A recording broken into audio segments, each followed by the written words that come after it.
Hey, good morning. It's Mark NB8I, and just thought I would share with you a brand new purchase of a Yaesu FT950 and the DBS6, which is the voice card that goes in it. Bought it from these guys over at Gigaparts. Gigaparts kicks butt. Uh, they have definitely the best pricing almost around. It's like I purchased my 890 or the 897 through them, the 897D that I have the Yaesu radio. And the thing that's interesting about the FT950, which finally made me pull the trigger, was I was deciding between this and the Flex 3000, and the thing was is that occasionally, with RF problems that I would get in the shack, it always made me a little wary about it, especially with computer-based software-defined radio. And what I discovered about the FT950 is that you can actually, if you look up, there's a a DMU 2000 unit that Yaesu sells. That is basically like adds a pan adapter and some other scopes and such. And the thing is that I discovered is that there's a aftermarket. It's called an IF 2000 by a company called RF Space. And what they do is they actually build a card that fits into the pan adapter slot on the inside of the radio.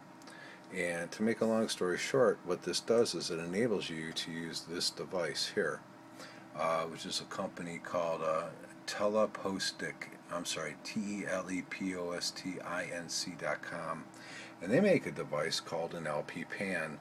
And what this allows you to do is this box here interfaces with the IF 2000 card, and with a high-end audio interface connected to your computer, actually gives you a second receiver on the same band.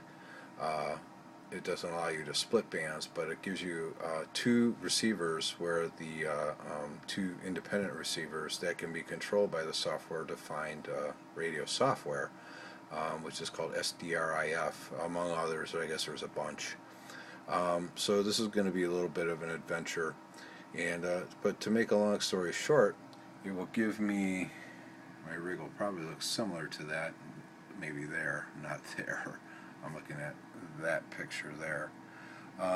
It'll give me a software-defined radio, the second receiver. It also gives you the ability to have the receive filtering, a la like the Flex 3000 or the 5000. Actually, they claim it's closer to the 5000 because of the 192 kilohertz bandwidth that you can see on the scope. I guess the band scope width is limited only by the sound card sampling rate that it can, the maximum sample rate that can go up to. So they recommend a 192 kilohertz sound card. I have a 96 kilohertz sound card, which is called a M Audio Firewire Solo audiophile version, and that'll give me 96K worth of bandwidth, which is equivalent to, I believe, the Flex 3000. But anyways, so I pulled the trigger. I just bought the radio and the voice recorder that goes inside, and I will be purchasing these tomorrow. I guess the IF 2000 is on back order currently, but it doesn't, I'll just go ahead and get it, and I'll start assembling this a little at a time.